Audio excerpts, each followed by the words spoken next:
The interesting thing is that you two are married and you co-founded a company with another married couple. And I know we're going to get into like what the backstory was and how the idea came about. But I'm curious if it was just, were you all in from the beginning when the idea came up? Or because sometimes in marriages, there can be like hesitation, let's call it. So did anybody ever hesitate, pump the brakes? Or was it like, hey, let's go all full steam ahead? I think it was a pretty collective yes. I mean, and I'm sure we'll probably get to this at some point, but this is the first time Maddie and I have worked together pretty closely, different circumstance. But um, like when this was all starting, our life was pretty chaotic. There were huge amounts of change happening, and but we've always been of the mindset that we will have something of our own one day. After working in the corporate world for so long, we've always had that dream. We've never known what that was. Ideas always flowed, but never kind of followed through. But I think we always had this kind of unsaid kind of agreement that whatever we do, we'll do together. And yeah, I mean, at least from my side, there was no hesitation. Um, there was steps along the way as things started from the inception of it, but nothing. There were no hesitations. Again, we've had experience working under the same roof before, so to speak. So yeah, nothing from my side at least. Right. Now let's Yeah, hear it from Maddie's yeah. side. I'm like, okay. Well, first of all, to set some context, and this is a bit woo-woo. Before I found Matt in 2013, my sister was like, "You're a pretty intense Capricorn. You're only ever going to be able to marry an intense Capricorn." And sure enough, Matt walked into my life. He's born 5 days after me and 3 years before, and our energy together is like just we keep building. We're growing together at all times. When he started working at Lululemon, we had been dating for a year and a half, and I had been at Lululemon for about 2.5 years. So he joined the team on our same desk, and we stared at each other, and we worked on projects together. We were in meetings together, so we learned that. We also have always shared hobbies. He taught me how to mountain bike, which, like, if you want to test a relationship, have your boyfriend teach you how to mountain bike and snowboard and road ride. um, and especially someone that's as stubborn as me. So we kind of went through it all together. We had the foundation. We'd go for long runs and discuss all the things we wanted to build together. And then when this one came up, I was like, this is Matt's project. I'm not involved. I was 6 months pregnant. I had been working as the first hire to a pickleball lifestyle brand. And I was like, this is my dream career. I'm happy. You do your thing. I don't need to be involved. I don't really care about socks. But, as good things go, after a while, I just wanted to give my voice and opinion on everything. And they were like, let's pull you in here. And I was like, I'm so pregnant. I am so deep in this job. I don't think it's a good idea. And sure enough, got pulled in. I'd say the only time I was like, maybe this is a bad idea was when right after I gave birth to my son, Matt checked his email that night, like as we were nestled in with the baby, being like, oh my God, who's going to let us take this thing home? And they had just placed the first product order for Courier. And so it happened on the same day. And I was like, what did we do? what are we doing at this moment? So that was probably the biggest hesitation, but I don't think there's ever a world in which Matt could have done this on his own. And I was kidding myself thinking, well, he could have built it on his own, but without me jumping in some way. And so, yeah, it ended. I would say we haven't hesitated since, though.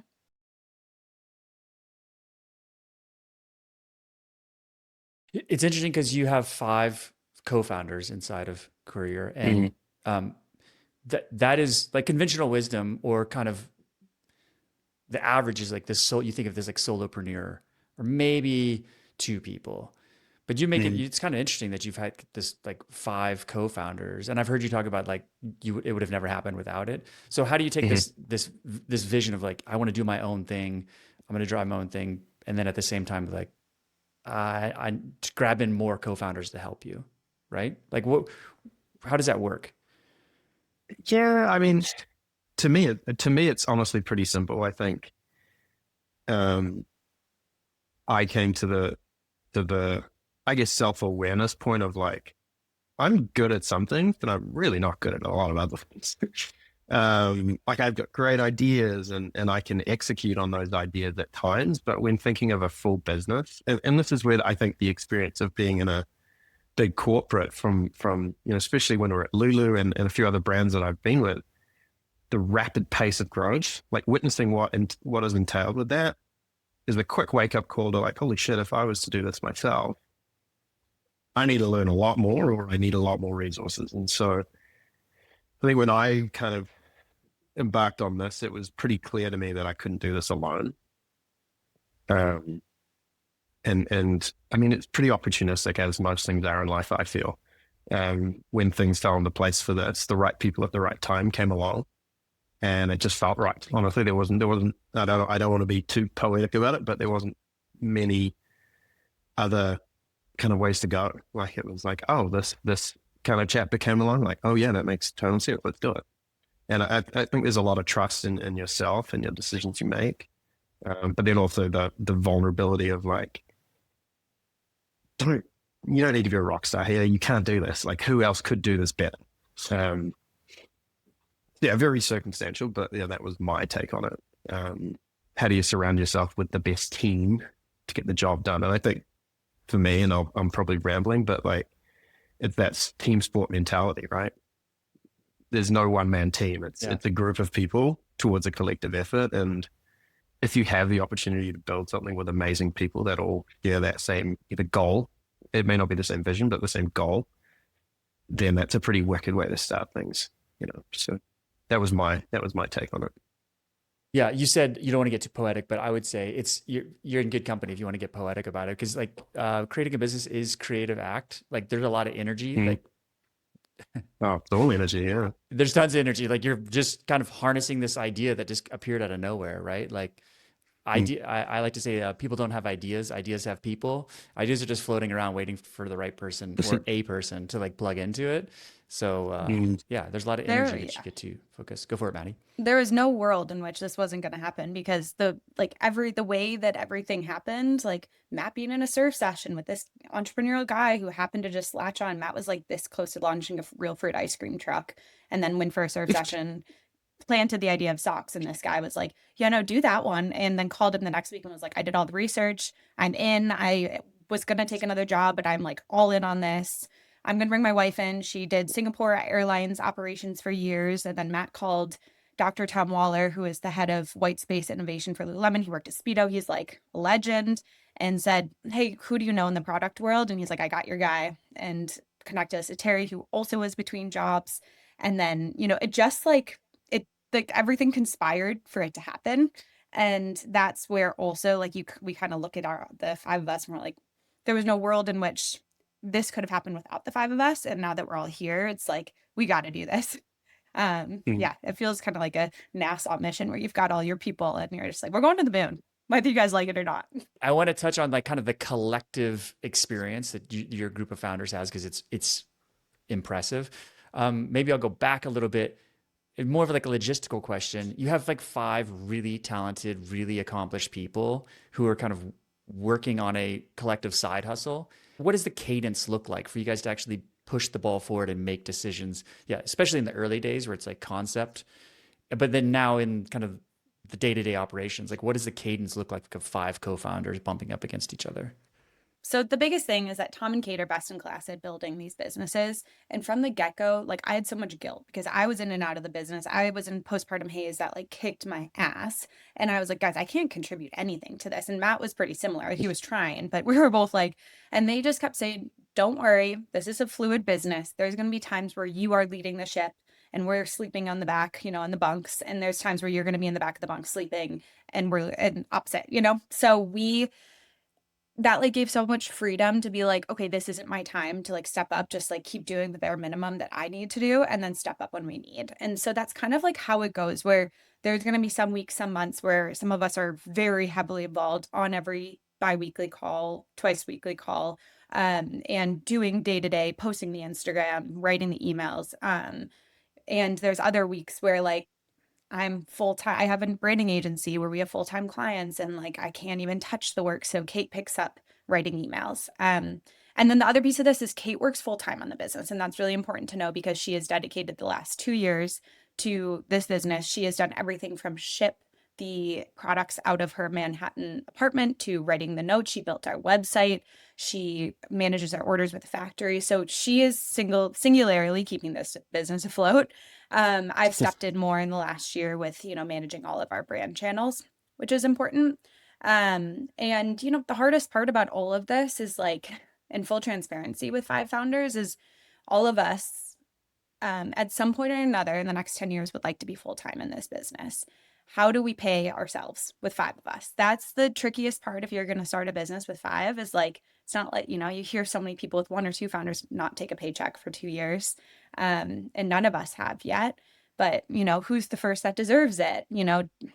Obviously Kate's been working full time and dedicated it, but when hours come to fruition, like a lot of people are putting just as many hours in, it's just after bedtime or on lunch breaks.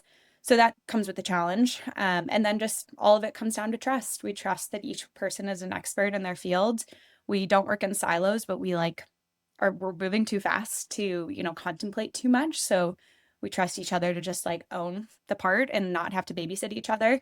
And that allows for us to kind of continue to grow in all the areas from sales to retail to marketing and product. You've got this powerful collective, right? You've kind of assembled the Avengers to start this business, and you could have gone in any direction. It feels like any product, right? And kind of speaking to Mattie's point about like, well, how do you drive enough revenue and profit to then pay your five founders? You started with an interesting product, which is socks. Like, what made you say like, hey, this is where we're going to start? Like, and is this where you started, but where do you think it's going to go? Was the original intention like, this is the entry point, we're going to grow it from here, or no, we're just going to grow a massive sock company? Yeah, great question. I mean, the like a lot of, I think, good things come from, I don't want to say negative situations, but in this case, it was kind of true. I had actually snapped my Achilles, and in recovery, post-surgery, is when the idea of socks came to me from a supportive perspective. I think we were fortunately in Europe for a wedding, and we'd planned this for years, and we tried to tack on a little bike packing trip, which was great in theory, but then when someone goes and snaps their Achilles, you're like, oh shit, well, is this derailed plans? And it nearly did. Fortunately, it didn't. But we were sitting there in Europe, and I was managing, but not well at all. I was having to strap my leg every day with kinetic like sports tape, and I just had a moment one day where I was sitting there at a cafe while I was in the mecca of mountain biking in Europe, Morzine in France. Bummed not to be able to ride a mountain bike. I could barely ride a road bike. I was on an e-bike, believe it or not. Maddie was on her regular bike. She'll definitely chime in and tell you that. That you said that. It's important. One of my proudest accomplishments today was beating him up the hill like a coal on a regular bike. But yeah, the sock idea was like, sitting there and I was putting this tape on every day. It's not doing anything physically for me, but mentally it was making me feel a certain way. And so, with my career and Maddie's career as well, like we've always been a product, and I've always been a product guy. And it was just like, the simple thought was like, why don't socks make you feel a certain way? And so that was the snowball that kind of kicked everything off for me. And that's when the rabbit hole was opening. And then I just dove in it and then went from there. And that actually has formed the basis of our product strategy, and I say that, not just focus on socks, like that is the focus, but, we want to create products that make you feel a certain way. And when you think about socks in the sock category, that hasn't really been done before. That side of apparel has always just been category driven. You go to a run shop and you buy a running sock. You go to a cycling shop and you buy a mountain bike sock, a road sock. It's for one thing, and that's how it's marketed and built. And so that was kind of like the stickiness for me was like, well, how do we, I do all of these things. So many people do all of these things. No one's truly just in one singular box for the most part. So how do we make a product that can seamlessly go between activities and passions whilst achieving the highest level of performance in making you feel a certain way. And so we're not categorized by discipline, we're categorized by feeling and sensation. So how, like, have you ever been asked, how do you want to feel today when you go running? Like, probably not, but you know innately how you want to feel, right? You know, and I had just actually, the previous job I was at, I had just launched a shoe. And when we designed the marketing or the campaign around it, it was like, I don't want to, you know, like everyone else in this, and it was in the mountain bike world. I don't want to speak to this product about how cool it is and how good the features are. Like, I actually just want to speak about how, you know, what the shoe can do for you, how it can make you feel.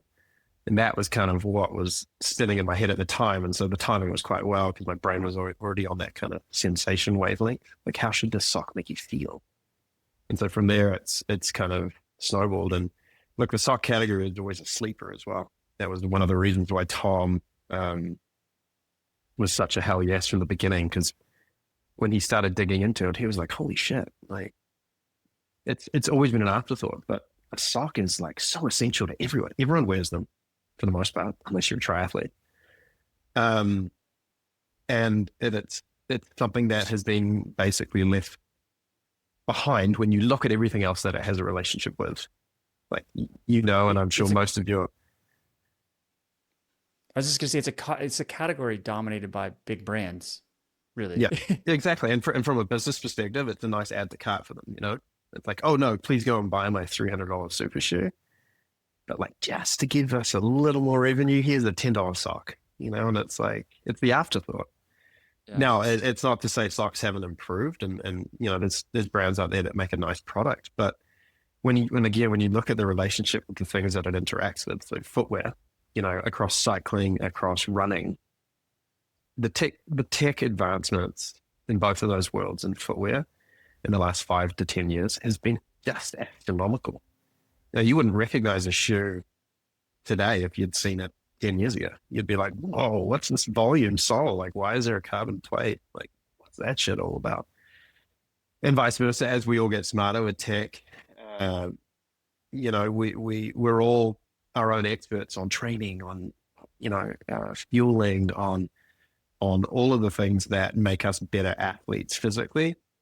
And the thing in the middle was always the sock for me. It was like, well, why hasn't this thing changed? And one of the penny drop moments, or at least the validator moments for me, was like a MasterCard ad. I was going for a ride, you know, road ride in my recovery, and I was putting on my stupidly expensive shoes, riding my stupidly expensive bike, and my really cool mat kit that, you know, is north of $300. And then I put on a pair of $10 socks, and it was just like, this isn't really way up here. So yeah, that was kind of the sock idea. How do you reposition now? Like, this is where I guess where Mattie's branding specialty comes in, is like, how do you reposition the sock, one, to the consumer, but also to the retailers that you're trying to sell to? Because now you've got this whole new story you need to tell. Yeah, well, one of the interesting things when Tom was doing this research is he called his friend that worked for Foot Locker in Europe or Australia, I forget where, pretty high up. And he just was talking to him about it. And he was like, well, good. The bad news is you go to these big sales days and these retailers spend 99% of the day talking about the shoes. And then maybe 1%, 5 minutes where everyone's checking their phone at the end talking about the socks in the line plan.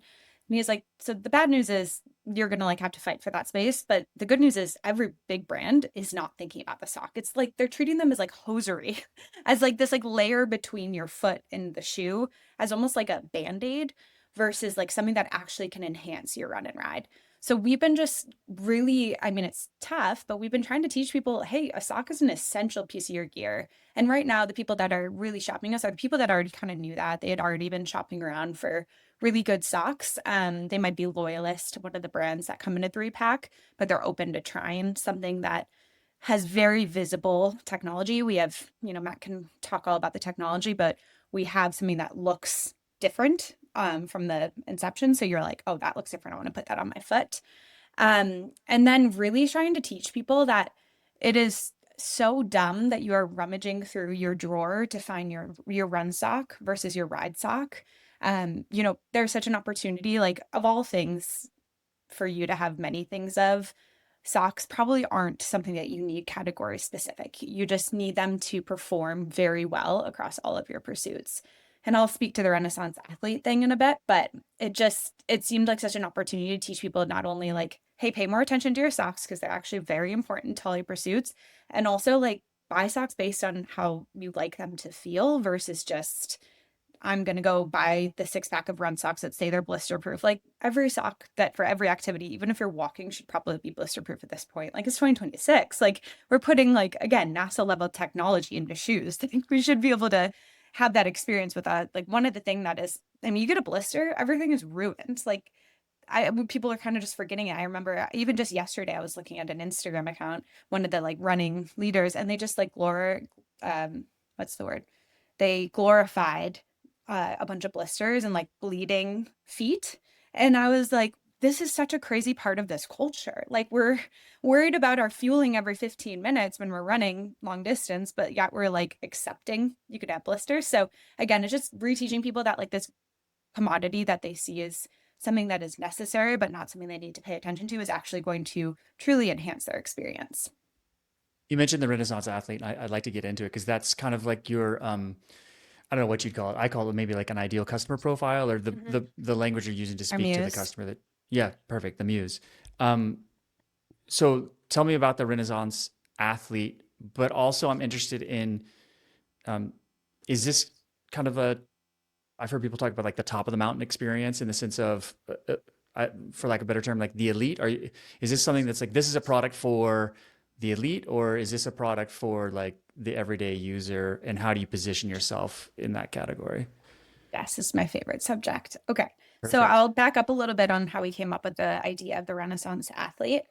When the team was looking at designing around sensation and therefore not having a category specific sock, I sat with it from a branding perspective and I was like, oh, I don't know. Like, how are we supposed to land with the runners and the cyclists and all these things? And then I really thought about the group that we had compiled and everyone that surrounds us. And no one identifies as just a runner. And maybe they don't even put that label on themselves because they have a garage so full of gear. They are, the thing that changed my brain chemistry about this was living in Vancouver. And I had a friend come meet up with me, and we were going to do a long run in the afternoon. And I had a friend meet up with me in Vancouver, and we were going to go for a long mountain bike in the afternoon. And she said, oh, yeah, just like halfway into this very long mountain bike ride. Oh, yeah, I ran 20 kilometers this morning, just casually dropped it. And that she was a Kiwi, it's probably important to say that. And that's how our entire friend group was in Vancouver. And honestly, it's how everyone is in Bend as well. It's just this like humble, versatile excellence. And no brand is speaking to this person because that's like a label of its own. It's not like I'm a runner and a rider and all this. It's like, no, I exist in like this class of my own that's not necessarily like top of podium. They might not even be striving, but like they are going hard at whatever they're doing and they are taking themselves seriously or the sport seriously, but not themselves seriously. And the backstory too of like once we started to think about this a lot, I've always been someone that loves versatility. In fact, like I'll be out for a run and be like a mile in and then turn around because it's such a beautiful sunny day and it feels like a disservice to my bike to not be on the road bike because there's no wind and it's sunny and I'll come back and quickly switch my gear and put and maybe that's just called indecision, but I think it's just, living into the seasonality. And when I was a kid, I had to write my traveling soccer coach a letter to convince him to let me do the school play and do dance because they really just wanted you to specialize and do one thing. And I think that's where our culture gets it wrong is we force people to choose one thing. They over specialize. They become a soccer player from the age of 5 and they do traveling soccer. Maybe they get a scholarship. They burn out. They tear their Achilles. And then they no longer do anything. Maybe they pick up running later in life, but then they do that. They just like focus on one thing. And I just think that there's so much expansion that comes from doing multiple things and you don't burn out. There's more longevity in that. There's more like happiness because you're not like linear growth only, you're expansive growth. So like today I was really trying to get a faster pace in my run, but like tomorrow I'm just like going to try and send it down this rock roll. And so you're just like growing in new ways every single day. And no one, yeah, again, like I said, no one is speaking to them. They're talking to them when they're in their category and they're assuming that that's like the only thing they're doing versus looking at that person as a whole athlete. And so I'd say that's like our bullseye. And then as we expand, there is like the elite person that is doing that sport hard because we don't want to leave them behind, of course. But we would love to encourage them, like, hey, maybe on, your fourth running day, instead of doing that, pick up your bike, or it snowed last night, so get on your skis. Like, you don't need to just do your thing, like expand your repertoire. What does that look like when it comes to the actual branding, like the execution side of it, right? Like, how do you take this new big concept of this Renaissance athlete and then actually, what does it look like when it comes into the real world? How do you express that to the potential customer? Yeah, I think it's working with athletes and photographers and creatives that are multidimensional. I mean, we started to see this more and more in marketing, but Matt and I were at this race when he was working for a mountain bike company, and there was this 16-year-old downhill biker, and she was so best in her class, so good. And I looked at her Instagram, and her dad was running her Instagram, and it's just her sending it down the hill over and over. And I said, "Who runs your Instagram?" She said, "My dad." And I said, "Okay, that's cool, but like, who is the majority of your audience?" She said, "Men 35 plus." And I said, missed opportunity for you to bring in a 16-year-old mountain biking female. I said, "What else do you do on the side?" She said, "Anytime I'm not on my bike, I'm playing the piano." I said, "Why don't you ever put stories up of you playing the piano?" Like, that would reach a whole new audience that, oh, wow, you can be multi-passionate, you can have multi-layers. And like, that's what makes people interesting. It's not just the one thing, interested people are interesting. The more things that you have going on, like, the more interesting you are. So what we try and do is tell the stories of those athletes and like the multi-side between them. We had a ultra runner who also is acquiring her PhD, and a photographer who makes bags on the side, but also races cross country bikes. We really try and tell the full story and then also show our product. Our product is not just like run, ride, train. It's like show the full story of what that person is doing. Typically one person going through all those activities. How do you think about, and maybe this is Matt, your department a little bit more, is like, how do you think about product line expansion? And I'm not saying like you need to go rush into something other than socks. I would assume that you guys are thinking about where does this go over time. Is it we have so much fertile ground with we'll just stick with socks for years to come, or are you thinking about product line expansion, and how do you keep that Renaissance athlete in mind when you expand your product line? Yeah, I mean, fortunately, and I feel this is a very essential thing for anyone wanting to start a business. Like, create something that you want to use. Fortunately, socks is a pretty easy one, right? We actually use them every day, and we use them for so many different things.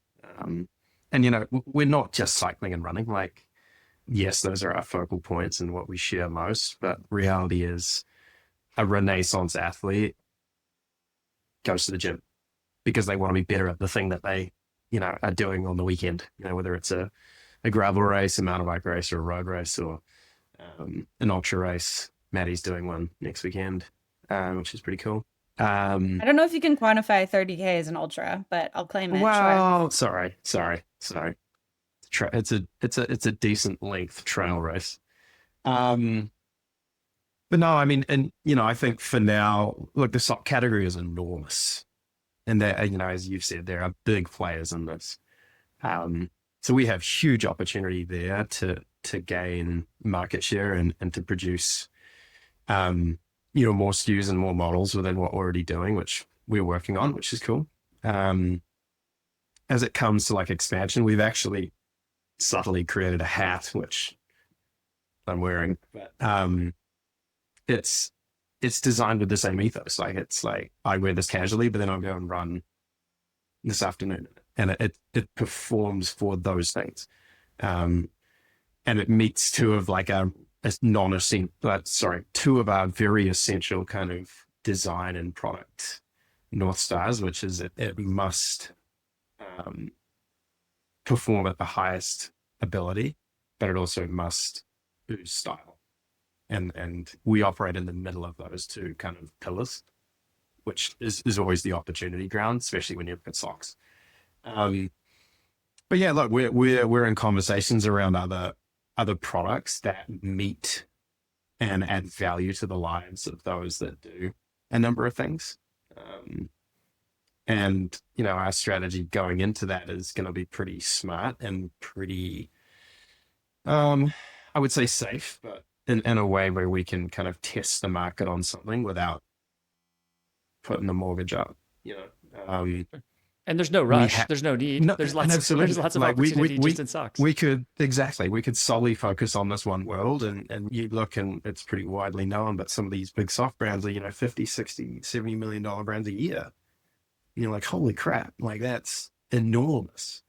Yeah. And so there's, on one sense, you're like, well, do we want to dilute our aperture and like expand like everyone else has seemed to do? Or do we stay true and focused? And I think the true and focused for us is producing products for this lifestyle. And if something makes sense, I think we'll test it. But for the most part, our foundation, I think, will always be socks.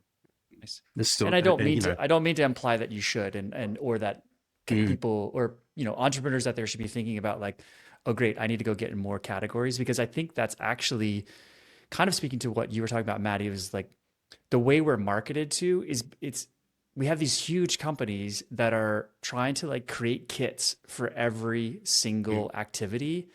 You know, we could take any big outdoor brand and blame them. You know, like, they're all guilty of this. It's like, oh, here's your kit for ski touring, here's your kit for trail running, here's your kit for mountain biking, here's your kit. It's like, that's all, dude, that's all the same thing. Just give us one, you They're know, treated as like Barbies, like our little like outfits, you know? yeah, kind of, because it's easier to, well, it's expansion, it's more products, easier to sell. But the problem is, I think we see like earlier stage brands like, oh, okay, now I got to do this, now I got to do this, and I got to keep adding to it. So I definitely want to back up and say I don't think I appreciate the fact that it's like, I'm gonna have a singular focus. We're gonna get really good at this, and we're gonna be the brand you know and trust for this one thing. I think is a powerful thing. I think but we I will need think more there's also, products. Go ahead. well, I was just going to say, like, getting a little more nerdy on product, like, I think, you know, from the way I see it and the way we approach socks, which this should give a nice insight into that, like, there's so much room for growth in socks. Socks as we know it should not be the be all end all. And so actually, I think by us testing in other small areas, we learn more about our socks. Like, we're working on stuff right now that hasn't been done in run. I'm excited to bring that out, but it's taking from other worlds and industries. So I think it's by testing other, whether it be categories or other products, I think we can really kind of give back to our sock production and ideate more around it. Like, the sock hasn't really changed. You know, like, there's a reason we have a little tab on the back of our sock, and it was because when I was thinking about this, I was like, why do all socks look the same? Like, why are they just round at the top? That's just dumb. Like, it's such an opportunity to create some personality, and that, you know, it's turned into a tab that's actually got some value. But my first thing for that was like, I want it to look like a Porsche 911 whale tail. Like, as simple as that. Like, and it was like, why? And it was kind of this mindset of like, take what you know and turn it upside down and be like, does that work? Because that's how like change generally can happen, right? We get very comfortable with things. So, yeah. If we want to continue to lead a cultural movement where people identify as Renaissance athletes and expand, which is like what my existing, like, I think we probably will need more products to like remind them that they are not labeled by their singular pursuit that day, but by like the mindset of a Renaissance athlete.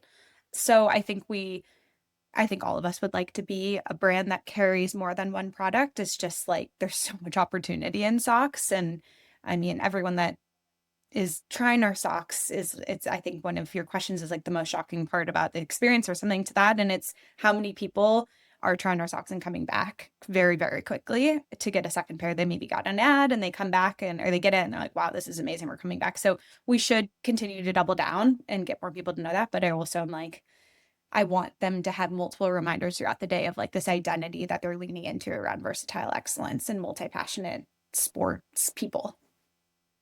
I will say you were kind enough to send me a couple pairs of socks, and I've been wearing them pretty religiously the last week since I received them. And yeah, it's true. They feel significantly different. So I kind of feel like I did drink the Kool-Aid a little bit. So I hear what you're saying. It's funny, like you said, it's like, oh, wow. why didn't we do anything different? And Matt, to your point about the tab, that was the first thing I noticed. I really like that. It's just so, it seems so simple. And like, that's cool. No, why haven't I never seen that before?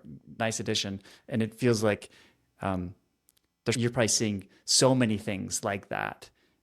You know, oh, we could do this, we could do that, we could do that.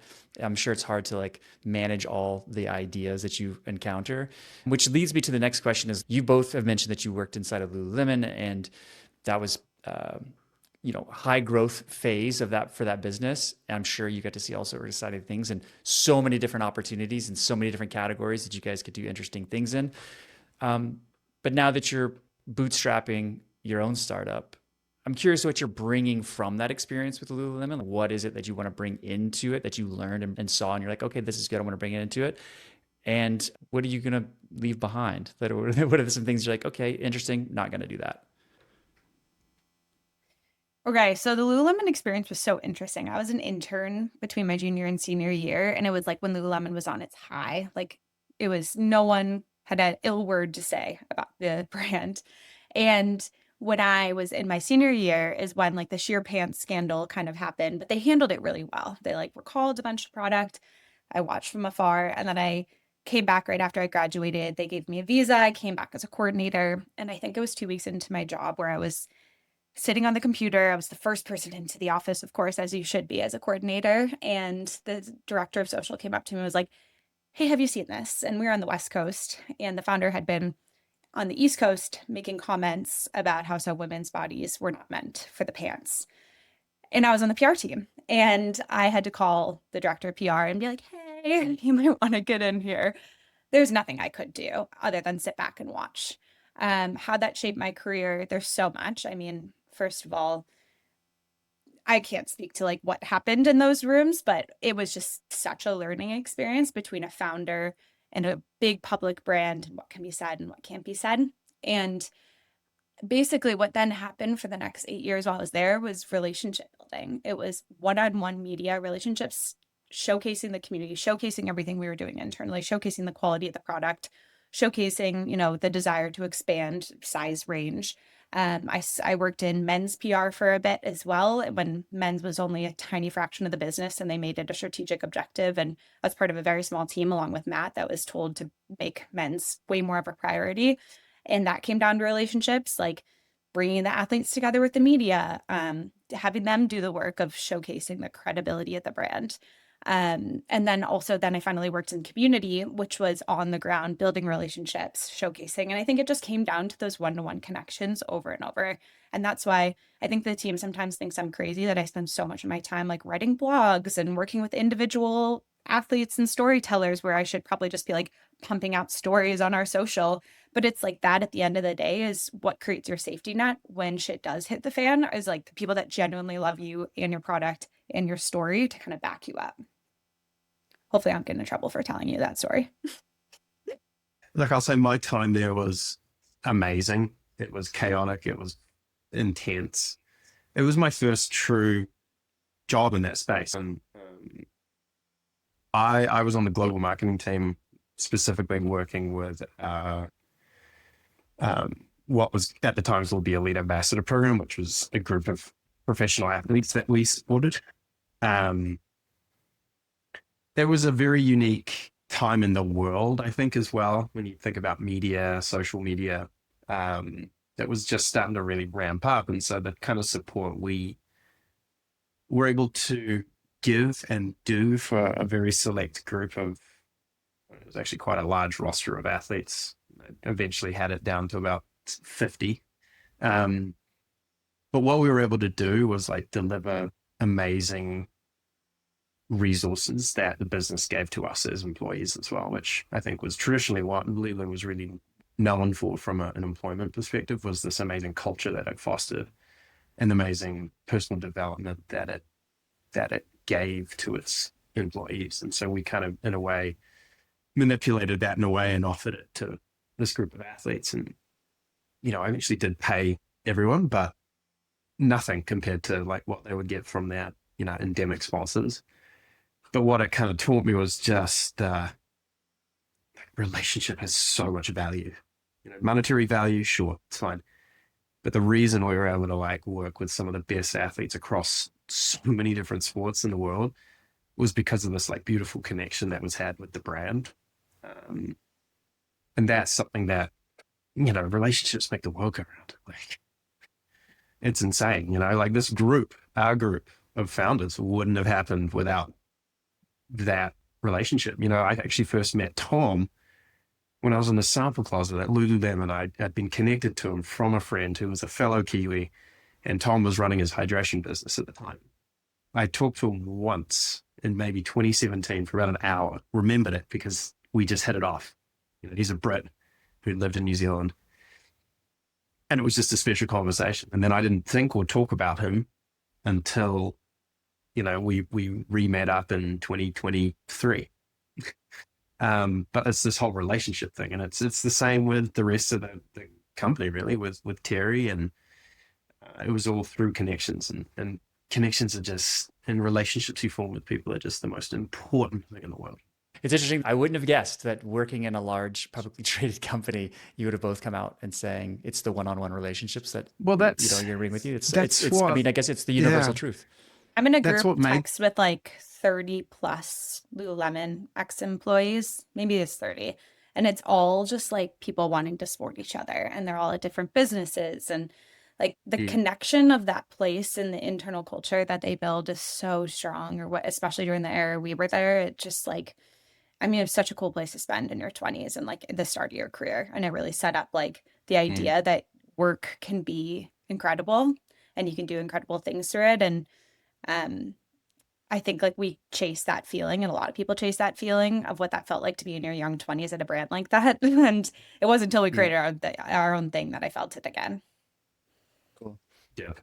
Getting back to Courier, I'm curious what has been, and you don't have to get into the specific details of like revenue or anything, but like you come in, you start this business, and when you introduce a product to the world, you don't know what's going to happen, right? You have these hopes and dreams and expectations, but then you don't know what's going to happen.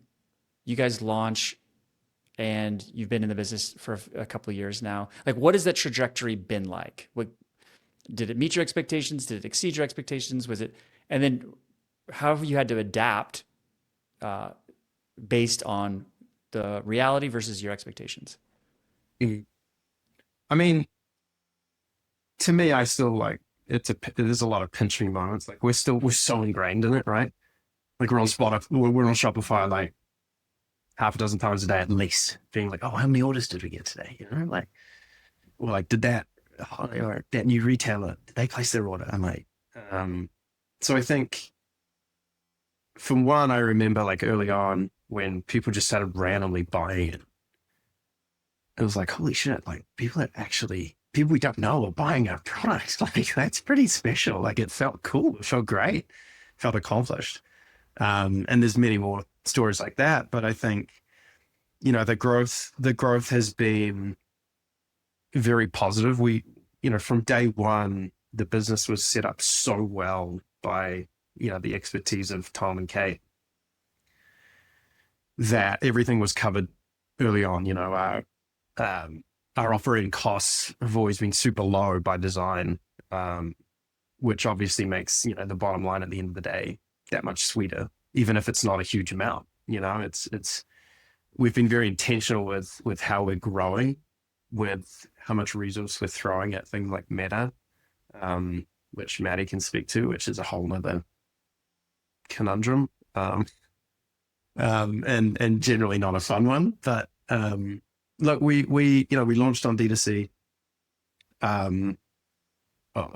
I don't want to say on a hope and a whim, but just with like, hey, we know we've produced an amazing product. Like, how do we just get it out there? And that's the biggest challenge always.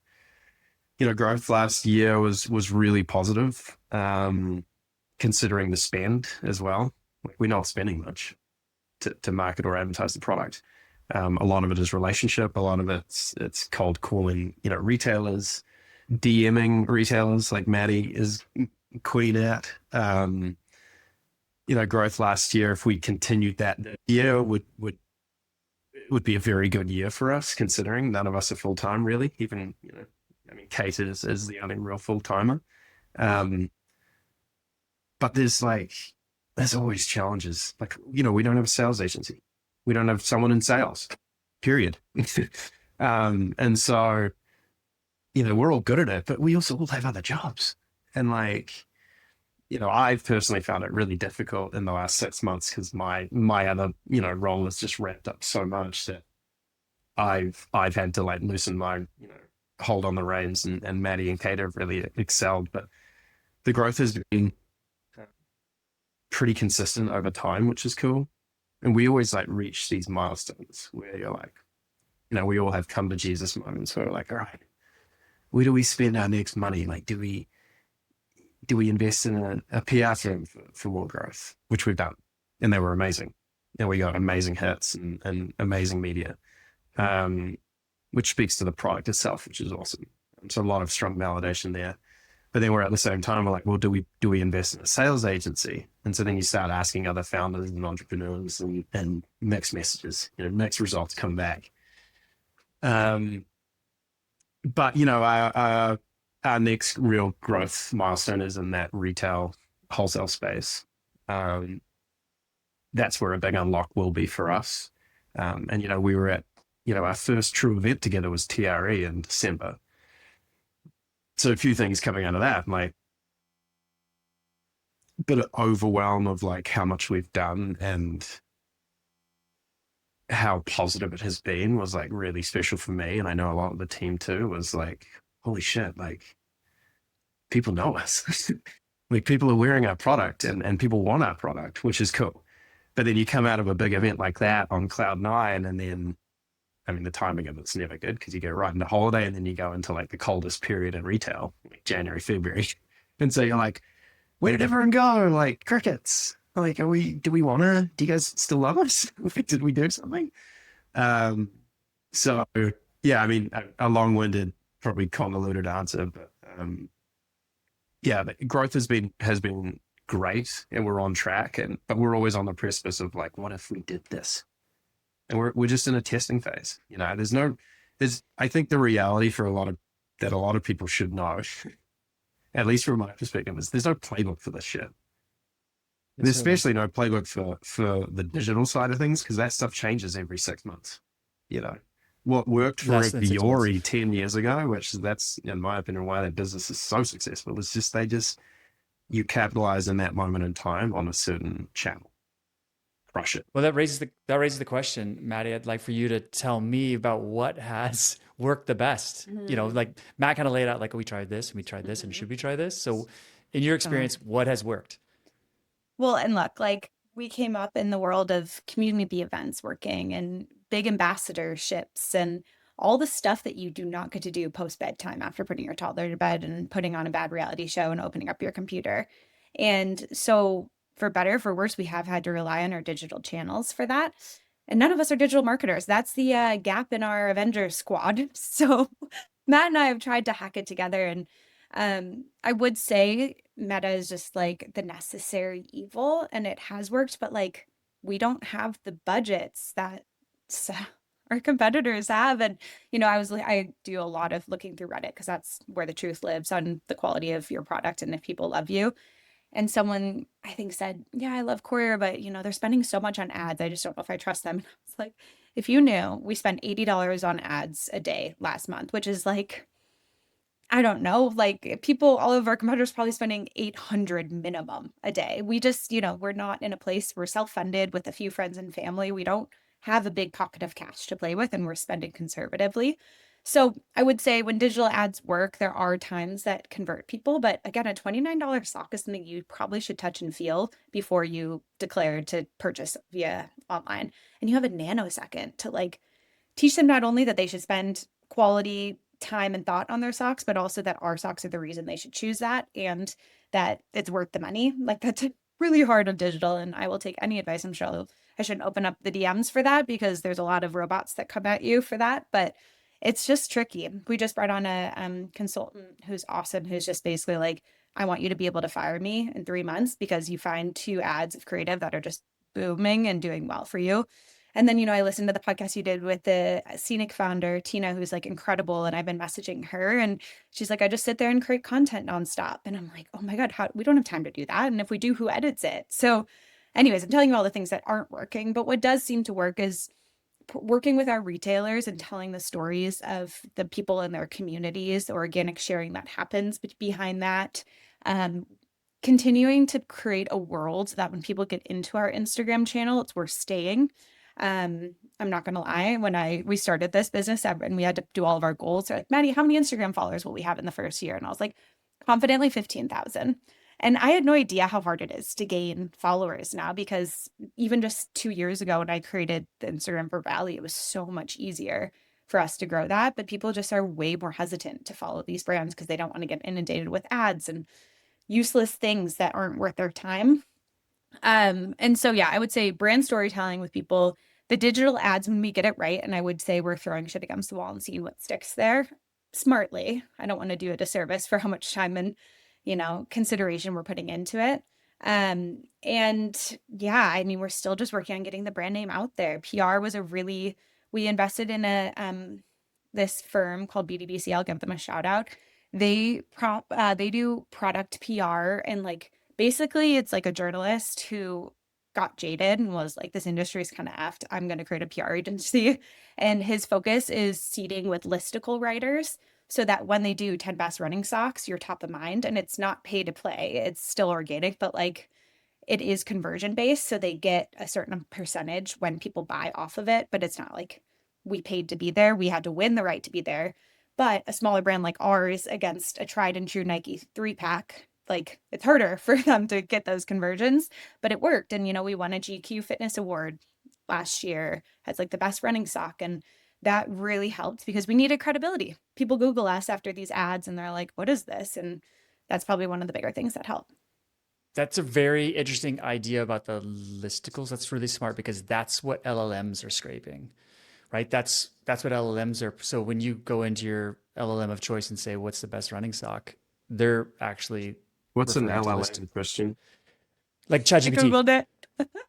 Oh, Sorry, ChatGPT, your AI I of hopefully, choice. I hopefully I'm like a lot of listeners where I'm like, yeah, what this You're dude's probably saying. you're probably right. no, Sorry. but you're Thank you for right. No, asking. and that's LLM. what we Okay. know. I mean, Mm. I started my career in PR. Like PR is the biggest thing. Although it's like maybe you're not converting off those things, being able to have the proof points and credibility that, I mean, there's just so many fake websites out there selling things. And so people just like inherently don't trust, but the media helps the credibility a lot. So that was and he was a month to month, like if it's not working for you, it's not working for us. Like we can have a mutual break off. It wasn't this big, massive It's retainer we a had it's to a it's a sign. smarter way to do it though, because it's more genuinely tied to like, okay, I think this product actually has legs.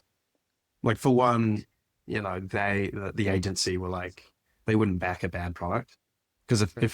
if they push something to someone and that someone is like, well, this is shit, Yeah, it's a they're They not going to lose relationship. get they're not going to credibility. get paid, and it's a relationship. And so they're only actually going to speak to your product if they actually think it's going to sell because it's a good thing versus like, the contract that, this media outlet has for 100 grand a year where they have to speak about you 4 times. It's like, it's a little more genuine than that, which is cool. Yeah. So it's a Was it's there a really one? cool way to approach media, in my opinion. I think it's great. More should do it. Yeah, it's smart, especially if you don't have to. You can do it month to month. I Mm. was curious if there was one thing that you could say, like upon launch, like first couple months being out there, is like you obviously have great connections and relationships with people who are active in. I'm sure friends and family was a big thing to kind of get the momentum going. Was that the strategy to get this thing off the ground? Is like we're just gonna blow our network up with it and hope that they reverberate. Yeah. I mean, yeah, we've all got backgrounds in a lot of these worlds. We fortunately through relationship have had a lot of good dealings with a lot of good people from throughout our lives, and we've had great support from all friends and family. Like even one of the athletes I worked with at Lulu was one of our friends and family investors who threw us a little bit of cash to start, which was amazing, and that was all off the back of relationship. Um, and yeah, that was how it originally started, and people that know us know that whatever we do, we go full noise. We don't, let our foot off the throttle, so to speak. And there was a lot of trust there, which is really cool. Um, so yeah, that was my take on it. I feel like the thing that entrepreneurs need to know is so many of these podcasts talk about this like breakthrough moment of, I mean, even going back to Scenic, like they figured out to do these videos. That was their breakthrough moment. Or Hollow Socks talks about how he started to put all this money into ads. And that was I think for us, it's just incremental. And like Kate and Tom ground me every day because I'm just like, God, we need to be winning. We need to be growing. Like Matt answered that question well, but like we are growing steadily. And I just keep waiting for the moment I open up and on my laptop and it's like an insane sales day and something clicked and magical worked in the universe. But at the end of the day, it's just like these tiny little things. It's the investor who, is a motocross rider and we do a feature on him and that brings sales. It's like testing this one YouTube channel's for affiliate and seeing if that works. Like it's just trying a bunch of things. It's making creative again, laying in my bed after bedtime and like seeing if that works. Every single run or ride I go on, I listen to podcasts with entrepreneurs, seeing if I can figure out this magical formula. And what I'm coming to terms with, it's just these tiny little things that you just keep going and building and growing. Yeah, we're incapable of understanding compounding. Mm. And I think we just need to stop. Don't try to figure it out. Just trust that it works. And it works in investing, it works in training, it works in Yeah. relationships, and it works in like the consistency of the data that just showing up consistently. Yeah. Yeah. And you know what? If you don't give up, I know it sounds like cliche and it may not always work, but 9 times out of 10, the consistency is what's going to get you to that, you know, Yeah. overnight success, 10 years in the making. And it's cool you say that. And then it's also the trust in yourself. Like, and that's why I think having this team is like, we've got this because we all have like high self-confidence and we all have actually skills to back that confidence up. So just keep plugging. Like that, like yeah, like you said, the compounding, like the athlete mindset too, is like just get after it every day a little bit better. The small victories matter. Cool. It's hard though because we want that thing, we want the validation, we want the excitement, we want all those things to Mm, come back to us, mm, and it's so hard. And at the same time, you can go have conversations with people who had that breakthrough moment and then everything blew up for them all instantly, and you can hear their stories like, actually, I don't know if I want that. yeah, That Well, yeah. sounds Well, like that's really well, but tragic. that would allow, I think what's hard is like we're just sitting on this precipice of all of us being able to like go full time into this, but we all true. have mortgages and daycare and like all of these things. And so we just keep tottering around on our day jobs. And luckily I created my own second business. So like I can have the freedom. But someone like Matt, it's like, hey, we need your healthcare still. Like we need, and so that moment would allow for the freedom. And every time I listen to these podcasts, I'm like, I come back so excited. I'm like, no, did you know that blah, blah, blah brand is actually 10 years old? And he's like, yeah, no, duh. Like we're 2 years in, barely. Like we're doing so well. And we have to be reminded of that. That's a great reminder. I appreciate that. What is something that you know today that you wish you would have known on day one? Matt, you want to go?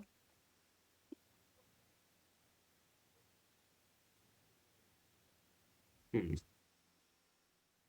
I think one thing. I mean, one thing that's very topical for me right now is I'll do a positive and a negative, or I'll switch it negative and a positive because I think it's I listen to a lot of these things and it's always usually positive, and I'd like to be a positive person, but I also like to be real. Um, when we started on this journey, it was life is very different. I think I said this earlier, like, different to what it is now. Like I was in a very different headspace. Um, you know, I'll use a motorsport analogy. Like everything was firing on all cylinders. I was probably like in closest to flow state, like throughout the day I've ever been in my life. Um, I had my own little marketing agency going. I had 3 contracts. I had all these ideas brewing. There was so much freedom in my brain to think, um, because I wasn't as, pot committed to a single brand that I was living in day to day and like hustling for this corporate world. I had good disconnect from the work I was doing, which allowed me to like be creative, which for most of my life and career I hadn't been able to tap into. And so that's when a lot of these ideas started flowing. And so, but now I fast forward to where I am now, and my brain capacity is so much lower just because I don't have that freedom. So I think holding on to that is super key. And I wish I'd known going in that, like pace yourself, um, and make space for something that really matters, which I feel like right now I'm not capable of to its full extent, which just being completely honest. So I wish I'd known that going in. Um, like what are the tools that I could use to like keep that elevated the whole time consistently? I dip in, dip out now. Um, so that was a big one. Um, I wish I'd known like of the I, I think the gratification side is pretty cool. I think if I'd known that at the start, it would have fueled something a bit different. I think it's very different when you start producing something in the world in a physical form and then you see it come to life. For so long, and maybe Mattie can relate and others can, like if you're in the world of marketing, like you're often producing shit that, you spend hours on that gets out in the world and then you just like, did it work? Like, I don't know. It's very hard to get validation, because it's always in the gray. But with producing something physical, to me, that was like a pretty amazing thing that I didn't really expect to begin with. Like seeing someone actually wearing a product and having someone come up to you and having randoms buy your stuff, like just trusting that what you're building with the right people is pretty key. So that was We something that were I would at have the bend. liked to. Sorry, Matt. I was just gonna validate that part that I can't believe that's the first time I cut you off. That's amazing. We were cheering on the Bend Half Marathon and some guy ran by in our socks. And this was last year, and I like chased him down and I was like, "You're wearing Courier. What do you think of them?" And he's like, it was only mile 2, so he's like actually keeping a good pace. He's like, "They're great." I'm like running through the bushes, tripping. I'm like, "That's our sock company." And it was so exciting. And I think like that validation is worth all the hard yards that you put in. And Mm, then from me on this perspective, when I started coming from big companies, I just like kept making strategies and I'd like run everything by the team and kind of got lost in like the mental thought that happens in big corporations of like having to convince the team to do it. And Kate was so good. She's like, "Sure, just do it. Just do it. You're the master at this. Like, go." And I wish that like we hadn't, I mean, it's important to be considered, but I think so many people, especially creatives, like hold themselves back from putting things into the world until it's perfect. And it's just like, mm, just put it out there because at the end of the day, like no one's going to be looking back at your grid from the first year within that. Like you're probably not reaching, like we had like 2,000 followers and the amount of time and thought and energy I put into every post, I was like, this is so silly. So just like run and try it as long as it's authentic mm. to the brand voice and the personality and what you're trying to achieve, like do it versus like getting stuck on the thinking of what we should and shouldn't do. And Kate and Tom have been like the gurus for that for us. Yeah. Yeah, Yeah, I've heard I was people going say to say, if yeah. go for it, Matt. Well, no, I was just going to say, piggybacking that, just like, and it's like an age old saying, like fail fast, which it couldn't be more true at a startup, especially when you're so small. Like I think when you're in it so much and you're so invested in it and it's your life, it's like it's very quickly you think like you're so much bigger than you are. And you think that the things you're deciding on that take you hours to like decide on actually make a difference. Like pretty small difference. Like just try it. If it fails, you can shift and pivot. We need to do more of that, in all honesty, um, because it's not always about pace, but it's just about trying. It's like using positive feedback quickly, whether the outcome is favorable or not. It's like use it and go, just use it and go. Otherwise, a lot of it for me is you just burn mental capacity, weighing decisions and things like that. So yeah, the try, and like fail fast. Yeah. I've talked about it before, but it's worth mentioning again. I highly recommend the book Tiny Experiments. And Mm. it takes this idea of we put a lot of mental weight into the concepts or the ideas or the things that Mm. we're considering. And that weight inevitably weighs us down. So we don't end Yeah, up yeah. delivering or even trying. And Mhm. the concept that she explains in the book is a very simple book to listen to or read. The basics is like just make it smaller. Like the, lower the consequences, lower the stakes, just decrease the timeline, just try it and see what happens. Because like inevitably, if we don't look back on the things that we did and cringe a little bit, we probably weren't trying things in Right. life, right? You got to look Yeah. back and cringe. That's I important love as an that. entrepreneur. And I think it's really scary in this run world right now because everyone is so aesthetic forward in this like very small run world that like we honestly are not trying to subscribe completely to because it's like a certain aesthetic and like a cool kids club that I don't we want them to love our product because we think it will make their run better, but it's really hard to like as a female, especially because those are very male-centered brands, to like try and keep up with that creative. And so for so long I was like, oh, are they going to look at us and be like they're our consumer who's used to seeing that content, like that's not X and X level. And it's like, at the end of the day, we're trying to create something completely different. So let go of it. And like we have such a humble wit with behind us as founders and also as like a brand personality that we're not trying to recreate that. Like if our thing doesn't look aesthetically perfect and doesn't make it onto the runner's mood Instagram, so be it. Yeah. If you don't have enough leg tattoos in your photos, It's exactly. Yeah, it's a high. The running space is a good example for now. It's like it's a risky place to kind of be trying to play with those that are leading it because they're all trend forward, right? And trends come and go, and chasing trends is so hard. So we've always tried to play a little different as it relates to that.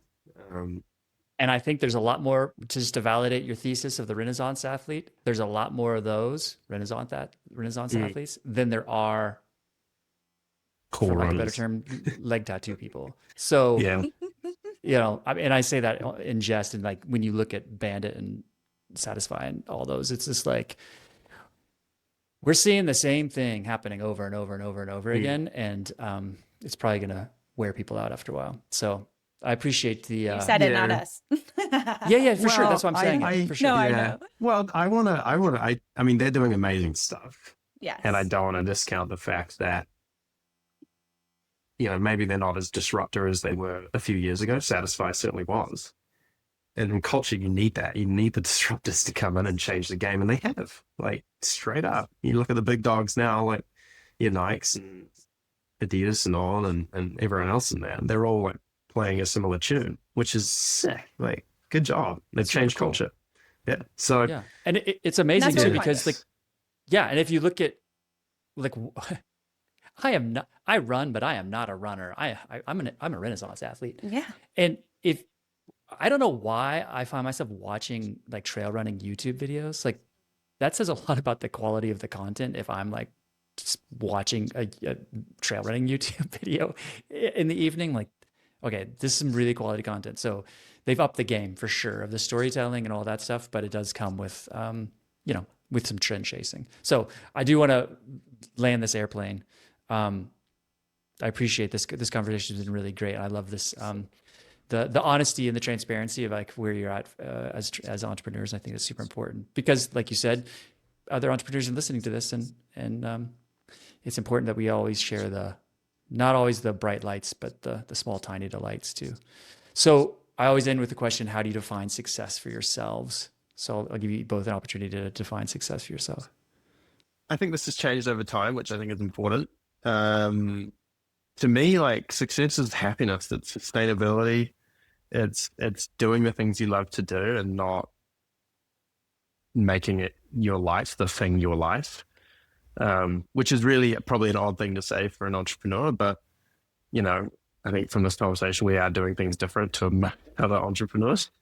We're not taking the huge gambles that a lot of people do. So, yeah, look, it's not money motivated for me. It's pretty sustainable and enjoyment is the biggest one for me, which probably sounds a little corny and cheesy, but the reality of life is, we all have bills to pay and mouths to feed, and if we can do the things we love to do, that to me is success. Like if we can create a company that we love and we enjoy doing the work, like that's success, 100%. Would it be good to make a good amount of money to live off? Sure. Like I'm not an idiot. I'm not going to define that, but I also don't need to go out and, put the mortgage up to try and like chase this dream. Like we're already living the dream, and success is happiness for me and for my family. Like it's pretty easy, really. Okay, so building Courier and then also my branding agency at the same time has been like the most terrifying but exhilarating time in my career. Like you don't know. I mean, again, we haven't paid ourselves for Courier, and my other business is project based where we generate leads, but then they'll be quiet and you're like, oh my God, we're only booked till June. What are we gonna do? And it's so stressful because so many people are like, I have to have childcare because we have to work. But right now we are in a position where we're handing one of our paychecks completely over to childcare. So I am choosing to leave my son with someone so that I can build these businesses. So every single day that I kiss him goodbye, like I have to know that the day that I'm spent working is worth it. And what worth it looks like is fulfillment, enjoyment, and satisfaction. And like we love growth, we love change. We've moved 4 times in the past 10 years. When we moved when our son was 4 months old, and we are like, let's just do this a new thing and move to bed knowing no one.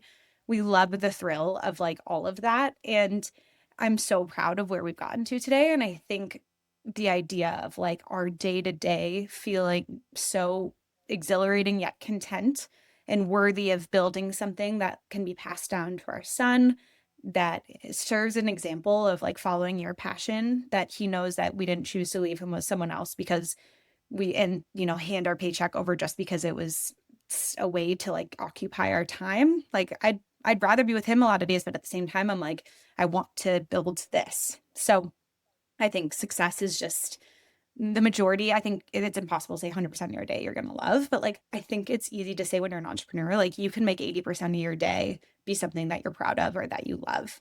And that's success to me. Cool. Well, I wish more of that for both of you then. That's great. Thanks. It's been a great conversation. I really appreciate it. Where do you want to send people so they can learn more about Courier, check things out? Where should they go? Website is couriersocks.com. And then, of course, our social handle is Courier Socks as well on Instagram. And then, yeah, on our website, we have a lot of retailers as well. So if you're in the neighborhood of them, like for sure, go support them. They're the bread and butter of the worlds we like to play in. So, Nice. yeah. I like it. Well, thanks so much. It was wonderful to have this conversation with both of you. And I look forward to seeing where things go next. Thank Thank you, you. Christian. Appreciate it.